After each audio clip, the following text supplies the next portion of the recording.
بسم اللہ الرحمن الرحیم۔ السلام علیکم ویئرس، تاریخی دیواروں پر کچھ واقعات ایسے نقش چھوڑ جاتے ہیں جو نہ صرف وقت کے ساتھ مدھم ہوتے ہیں بلکہ ہماری زندگی کے اصل معنی بھی سکھا جاتے ہیں۔ آج کی کہانی ایک عظیم رہنما حضرت عمر فاروق رضی اللہ عنہ کی ہے۔ وہ انسان جنہوں نے اپنے آخری لمحات تک امت کی فلاح اور انصاف کا پیغام دیا۔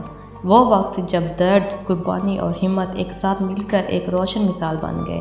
آئیے سنیں اس داستان کو جس میں ہر لفظ، ہر سانس میں اللہ کی رضا اور انسانیت کا عشق موجود ہے۔ جب حضرت عمر رضی اللہ عنہ پر اچانک حملہ ہوا تب وہ مکمل طور پر حیران رہ گئے۔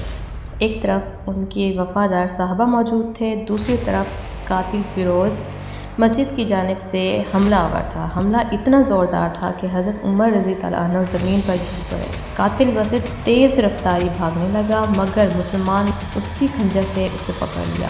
اس لمحے کی شدت اور انتشار کو الفاظ میں بیان کرنا مشکل ہے کیونکہ اس واقعے میں نہ صرف جسمانی تکلیف بلکہ روحانی قربانی بھی چھپی ہوئی ہے۔ حضرت عمر رضی اللہ عنہ کے زخمی ہونے کے بعد انہیں مسلمانوں نے اٹھا کر اپنے گھر لے آئے۔ گھر کے پہنچتے ہی ان کے زخمی جسم کو کھجور کا پانی اور دودھ پلایا گیا۔ شراب کی صورت میں زخم مزید خراب ہو سکتے تھے، اس لیے اس کے بدلے یہ سادہ مگر شفا خیز نعمتیں ان کو دی گئیں۔ اسی وقت حضرت عمر رضی اللہ عنہ کے ڈاکٹر نے مایوسی کے عالم میں غور فرمایا اور دعاؤں کے سائے میں کہا، اے امیر المومنین، تمہارے لیے زندہ رہنا ناممکن معلوم ہوتا ہے۔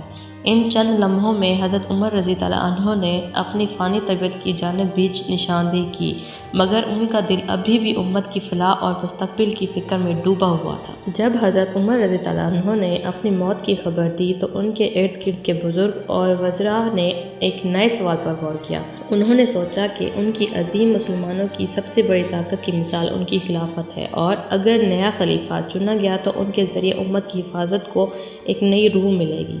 ایک انسان نے تو جرات کرتے ہوئے کہا، یا امیر المومنین، آپ دنیا میں اتنے بڑے ہیں کہ خلیفہ اور دنیا ہر عظیم بادشاہ کے بعد اس کا بیٹا حکومت سنبھالتا ہے، کیوں نہ اپنے بیٹے کو بھی دیکھ لیا جائے۔ لیکن حضرت عمر رضی اللہ عنہ نے سخت الفاظ میں جواب دیا، اللہ تمہیں تباہ کرے، مجھے یہ خیال قبول نہیں کہ میری خلافت میں گھر والوں کے نام ہو، کیونکہ اسلام میں خلافت کسی خاندانی وراثت کا نام نہیں۔ حضرت عمر رضی اللہ عنہ کی اس بات نے اس سوچ کو مٹا دیا کہ خلافت کو صرف خاندان کے قبضے میں نہ رکھا جائے۔ مدینہ کے تمام لوگ اب الجھن میں پڑ گئے کہ حضرت عمر رضی اللہ عنہ کس کو اپنا خلیفہ مقرر کریں گے۔ آخر کار حضرت عمر رضی اللہ عنہ نے اپنے عزیز 7 ساتھیوں کو بلایا اور فرمایا، میرے بعد صرف انہی 6 افراد کو مسلمانوں کا خلیفہ بنایا جائے۔ یہ وہ لوگ ہیں جو رسول صلی اللہ علیہ وآلہ وسلم کے قریب، جنہیں عشرہ مبشرہ کے طور پر خوشخبری سنائی گئی ہے۔ یہ 6 افراد تھے، حضرت عثمان رضی اللہ عنہ، حضرت علی رضی اللہ عنہ، حضرت زبیر رضی اللہ عنہ، حضرت طلحہ رضی اللہ عنہ، حضرت سعد بن ابی وقاص رضی اللہ عنہ اور حضرت عبد الرحمن بن عوف۔ حضرت عمر نے نہ صرف خاندان کے انتخاب سے انکار کیا بلکہ اس بات کو یقینی بنایا کہ خلافت ایک ایسی امانت بنے جو کسی خاندان یا قبیلے کے حدود سے باہر ہو۔ حضرت عمر رضی اللہ عنہ نے مزید حکمت سے عمل کرتے ہوئے حکم دیا کہ دفن کے فوراً بعد ان 6 افراد کو ایک گھر میں قید کر دیا جائے اور ان کے پاس صرف 3 دن کا وقت دیا جائے تاکہ اس دوران وہ آزادانہ طور پر خلیفہ کا حتمی فیصلہ کر سکے اور اس دوران کسی بھی قسم کی بیرونی مداخلت یا افواہوں کو روکا جائے تاکہ خلافت کا انتخاب صاف اور شفاف ہو۔ ان 3 دنوں کی تقسیم میں کچھ فوجی سپاہی اور کچھ سویلین شامل تھے۔ ووٹنگ کے عمل میں فوجی جوان اپنی مسلح حالت کی بنا پر خارج ہو گئے اور باقی سویلین صحابہ میں سے زبیر رضی اللہ عنہ کو پہلی پوزیشن ملی۔ اس کے بعد حضرت علی رضی اللہ عنہ اور حضرت عثمان رضی اللہ عنہ کو دیگر صحابہ کا ووٹ ملا۔ حضرت عبد الرحمن بن عوف رضی اللہ عنہ نے پوری ذمہ داری اٹھاتے ہوئے آسمان کی طرف ہاتھ اٹھا کر دعا کی، اے اللہ کہ خلافت کی یہ عظیم امانت اب مجھے سونپی گئی ہے، لیکن میں یہ نہیں چاہتا کہ خاندان کی دلچسپی اس میں۔ آخر میں انہوں نے فیصلہ کیا کہ حضرت عثمان رضی اللہ عنہ کو مسلمانوں کا نیا خلیفہ مقرر کیا جائے۔ مدینہ کے تمام مسلمانوں نے فجر کی نماز کے بعد مسجد نبوی میں جمع ہو کر اس نئے فیصلے کا انتظار کیا۔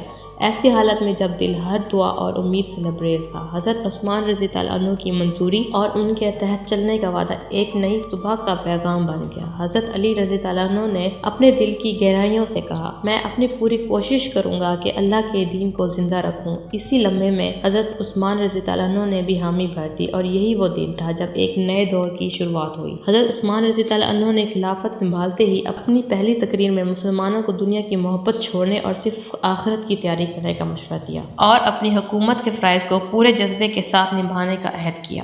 حضرت عمر رضی اللہ عنہ نے اپنے آخری لمحات تک ہمیں یہ سکھایا کہ قیادت صرف خون بہانے یا بیٹے کو حکومت دینے کا نام نہیں، بلکہ یہ اللہ کی رضا اور امت کی فلاح کا درخشاں پیغام ہوتی ہے۔ ان کی شفقت، فکر امت اور بے لوث قربانی ہمیں یاد دلاتی ہے کہ حقیقی خلیفہ وہی ہے جو ذاتی مفاد سے بالاتر ہو کر انسانیت اور انصاف کے لیے جیے۔ آج جب ہم حضرت عثمان رضی اللہ عنہ کی خلافت کے نئے دور میں قدم رکھتے ہیں تو ہماری ذمہ داری یہ ہے کہ ہم اپنے دلوں میں حضرت عمر رضی اللہ عنہ کے اس سبق کو بسا لیں۔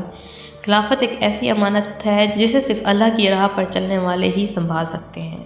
اگر یہ داستان آپ کے دلوں کو چھو گئی ہو تو اسے دوسروں تک ضرور پہنچائیں، کیونکہ یہ کہانی ہمیں بتاتی ہے کہ حقیقی قائد وہی ہے جو اپنی جان قربان کر کے اپنی امت کی خدمت کرے۔